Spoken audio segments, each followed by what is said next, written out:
dumiretso na po tayo doon kay Cabral ho, mga bossing, no? Dumiretso na po tayo doon sa usaping Cabral, mga boss. O, nasa na ba yan? Eto, saan ba to? Yung driver muna. Ano, sa driver muna, mga boss. Oh. Is, for example, one, is the driver a person of interest at this point? Yes, he's been extensively interviewed. His cell phone is now being analyzed, but he seems to be clear and clean of everything. He seems that as of now. Okay. Para daw meron ng mga lininis. Tama ba? Pagkakaintindi ko, pakicorrect lang ho ako, mga bossing, ha? Yung driver na nagtataka tayo, bakit gano'n yung kanyang response doon sa mga sinabi ni Yusek Cabral, like, iwan mo muna ako iniwan sa gilid ng kalsada, no? Kaya sabi nung iba, para namang hindi human nature, yung iiwan mo, yung VIP mo, o yung pinaka-boss mo, na alam mo na nasasangkot sa malalaking mga eskandalo sa Pilipinas, like mga flood control, like mga ghost project, no? Tas iiwan mo sa gilid ng kalsada. Hindi ho ba pumasok sa isip nila na baka merong mga gustong kumitil sa buhay ng boss ko, no? Kasi nga, kapag ka nagsalita, yung boss ko, baka madamay sila. Yung mga ganun ho, mga kababayan. Tapos nasa kanila na yung posesyon nasa kanila yung cellphone, pero ang sinasabi ho ay parang may mga na-delete. Kailangan po bang mag-worry doon sa mga na-delete? Hindi naman daw ho, mga kababayan. Bakit? Kasi meron naman daw pong paraan upang ma-recover yung mga yon. Now, let's talk about the Ion Hotel, no? The Ion Hotel. If she was the beneficial owner, with the preliminary investigations, did you discover any movement or change with the ownership or... Eto na, mga boss chief mo, sir. No? Pakinggan natin. Kasi mukhang merong tama ba yung word na gagamitin kong pagkukuntsabahan? Si Yusek Cabral at yung si Eric Yap, lalong-lalo na po dito sa pagbili, no, nung pagmamay-ari na hotel ho, na ang pangalan ay Ion Hotel, na dati daw pong Holiday Inn. Pagka ho ganun, Holiday Inn, mabibigat na mga hotel ho yan. Although, hindi sila nakaka-reach ng mga 5-star, no, doon sa kanilang mga ratings, pero malalaking hotel po yan, mga Holiday Inn. Kababayan, 3 or 4 star yung mga Holiday Inn, pero milyon, malaking pera din po. Para para makapagpatayo ka ng isang hotel na kagaya ng Holiday Inn. Game! Documents, anything? Yes, it was owned by her until 2025, sold to the best friend of Eric. Kaya na, no? Noong 2025, ibinenta sa best friend ni Eric Yap na ano daw? Yep.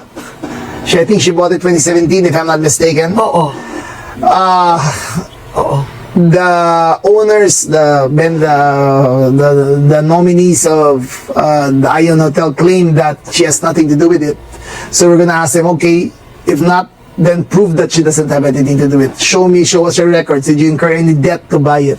That's a couple of 100 million. That's a 200-room hotel.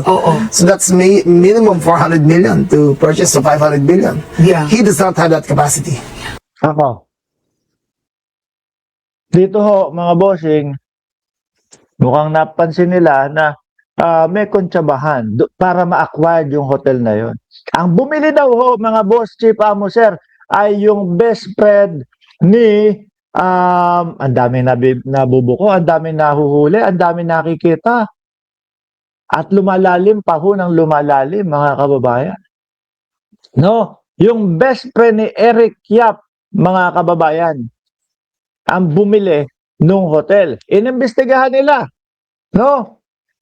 Magpakita ng mga ebidensya, magpakita ng kakayanan kung kaya ba talaga nabilhin yung hotel na yon. Magkano? Parang 700, 800 million po, mga kababayan. Di ba? 800 to 7 million. Sige, pakitaan nyo kami ng ebidensya na kayang bumili yan. Kaya po nasabi ni John Vic Remulla, mga boss si Pamoser, na ang iniisip niya na pag-aari yung hotel na yan ay si Eric Yap. Di po ba? Si Eric Yap po. Sabi ni Annalyn, Bandong, si Cabral, magagaya yan. Kaya Maslog, namatay, pumunta sa Amerika, iba na ang name niya. Oo, di ba? Kung makita nyo ho, mga bossing, bumabalik yun. Si Sherwin Gatchalian, yung nakikipag-usap doon kay doon sa Annalyn Maslog. O, tuloy. He doesn't, we're gonna ask him to show the, Do you have the boardroom. name of this person? Okay, alright. Okay, Okay. basta ang nangyari, it was transferred or sold or bought by this individual, a man Yes. who does not have the capacity to buy. Yes.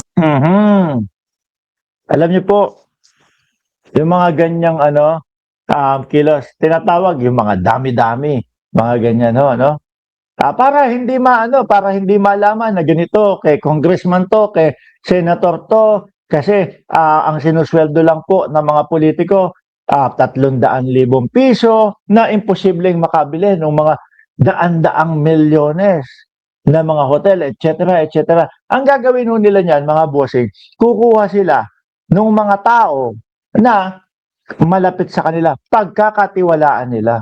Yung talagang close na close niya, mga bossing. Kunyari, ako, Mark Ramos. Kunyari ako, Mark Ramos.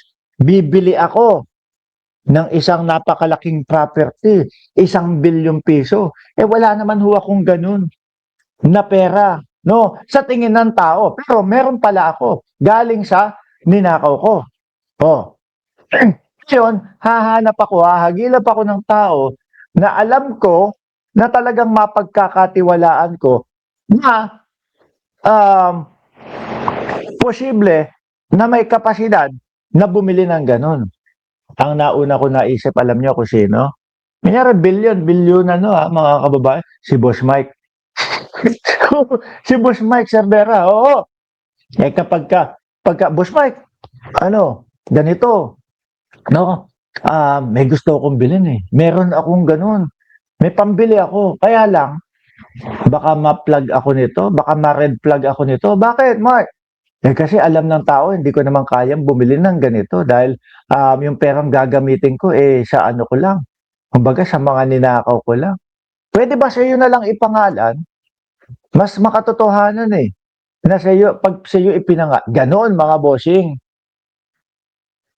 Di ba?